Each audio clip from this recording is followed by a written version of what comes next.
कि हर घर में खुशियाँ लाओ, मेरी मात अहोई आओ, मेरी मात अहोई आओ, मेरी मात अहोई आओ, कि मेरे वंश की बेल बढ़ाओ, मेरी मात अहोई आओ।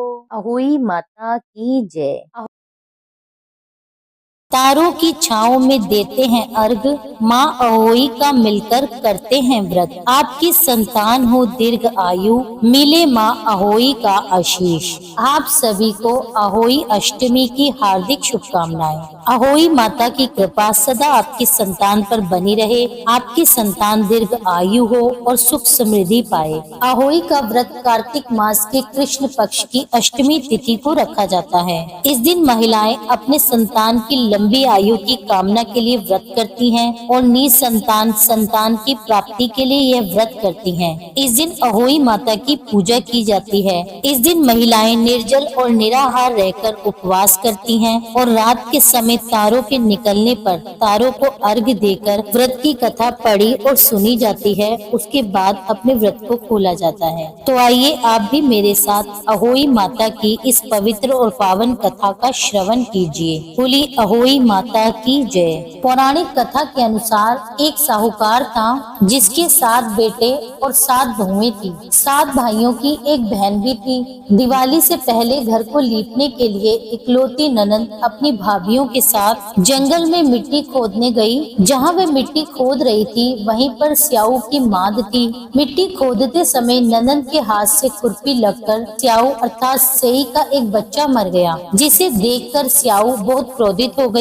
दुखी होकर स्याऊ माता बोली कि मैं अब तेरी कोख बांधूंगी। तब ननंद अपनी 7 भाभियों से कहने लगी कि तुम में से एक मेरे बदले में ये कोख बंधवा लो, परंतु उसकी सभी भाभियों ने इनकार कर दिया। लेकिन छोटी भाभी सोचने लगी कि अगर मैं अपनी कोख नहीं बंधवाऊंगी तो सासू माँ नाराज होंगी। ऐसा विचार कर ननंद के बदले में छोटी भाभी ने अपनी कोख बंधवा ली। अब इसके बाद जब भी छोटी भाभी का लड़का होता तो वह 7 दिन बाद मर जाता। एक दिन उसने पंडित जी को बुलवाकर पूछा, पंडित जी मेरी संतान 7वें दिन ही क्यों मर जाती है? तब उसे पंडित जी ने कहा, तुम सुरई गाय की पूजा करो, सुरई गाय की सेवा करो, क्योंकि सुरई गाय स्याऊ माता की सहेली है। जब स्याऊ माता तेरी कोख खोल देगी तभी तेरा बच्चा जिएगा।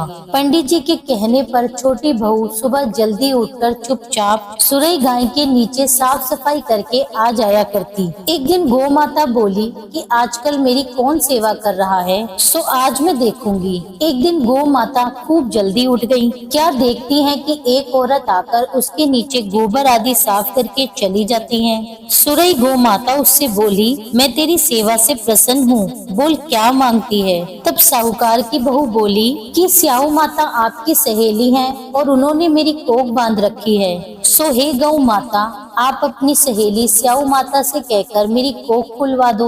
गौ माता कहने लगी, बहुत अच्छा।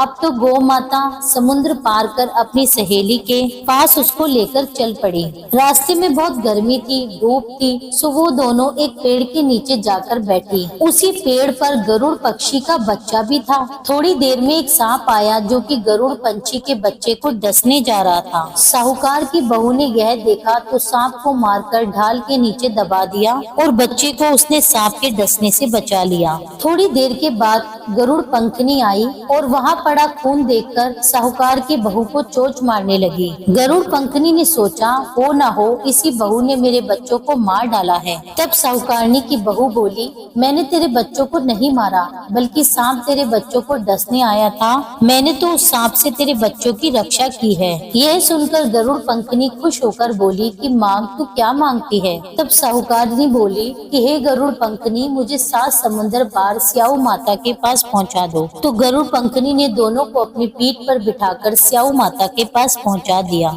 स्याऊ माता गौ माता को देखकर बोली, बहन बहुत दिनों के बाद आई। फिर कहने लगी, बहन मेरे सिर में जू पड़ गई है, जरा मेरे सिर से जुएं निकाल दो। तब सुरई गाय के कहने पर साहूकार की बहू ने सलाई से स्याऊ माता की सारी जुएं निकाल दी। इससे स्याऊ माता प्रसन्न होकर बोली कि तूने मेरे सिर में बहुत सिलाई डाली है, इसलिए तुझे 7 बेटे और 7 बहुएं मिले। तब वह बोली, हे स्याऊ माता, मेरे तो एक बेटा भी नहीं है, 7 बेटे कहाँ से होंगे। तब स्याऊ माता बोली, मैंने वचन दे दिया सो दे दिया, वचन से फिरूं तो धोबी कुंड पर कंकरी हो जाऊं। तब साहूकार की बहू बोली कि मेरी कोख तो तुम्हारे पास बंधी पड़ी है। यह सुनकर स्याऊ माता बोली, तूने तो मुझे ठग लिया, मैं तेरी कोख खोलती तो नहीं, परंतु अब मुझे तेरी कोख खोलनी पड़ेगी। जा, तेरे घर तुझे 7 बेटे और 7 बहुएं मिलेंगी। तू जाकर उजमन करियो, 7 अहोई बनाकर 7 कढ़ाई करियो। साहूकार की बहू खुशी खुशी घर लौट आई। घर लौट कर आई तो देखा कि 7 बहुएं और 7 बेटे बैठे हुए हैं। तब वे बहुत खुश हो गई और उसने 7 अहोई बनाई, 7 उजमन किए और 7 कढ़ाई की।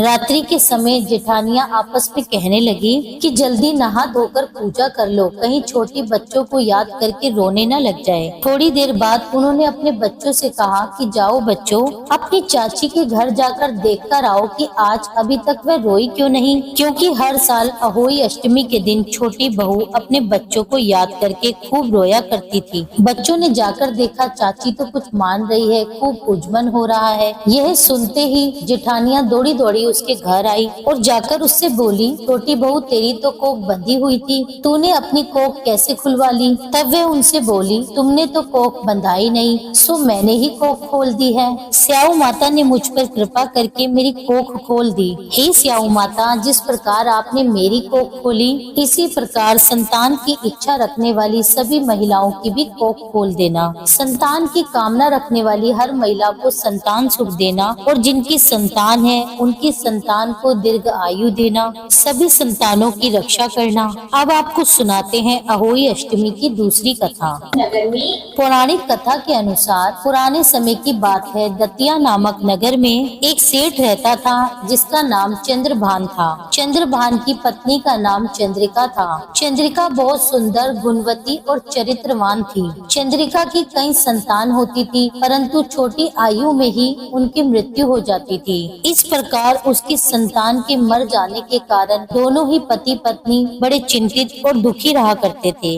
उन्हें इस बात की चिंता थी कि उनकी मृत्यु के पश्चात उनका वंश कौन चलाएगा। एक दिन दोनों ने सोचा कि हम सब कुछ त्याग कर जंगलों में चले जाते हैं, और यह सोचकर वे सब कुछ छोड़कर जंगल की ओर चल पड़े। और चलते चलते पति पत्नी बद्रिका आश्रम के पास शीतल कुंड के समीप पहुँचे और वहाँ जाकर प्राण त्यागने का मन बना लिया और वहाँ वे अन्न जल त्याग कर बैठ गए। इसी तरह उन्हें बैठे बैठे कई दिन बीत गए तो 7वें दिन आकाशवाणी हुई, तुम अपने प्राण मत त्यागो, यह दुख तुम्हें पिछले जन्म के पाप कर्मों के कारण मिला है। सेठ, अब तुम अपनी पत्नी से आने वाले कार्तिक मास के कृष्ण पक्ष की 8वीं तिथि को, अष्टमी तिथि को व्रत करवाना, जिसके प्रभाव से अहोई देवी प्रकट होंगी। तुम देवी से अपने पुत्रों के लिए दीर्घ आयु मांगना। व्रत वाले दिन तुम राधा कुंड में स्नान करना। कार्तिक मास के कृष्ण पक्ष की अष्टमी तिथि पर चंद्रिका ने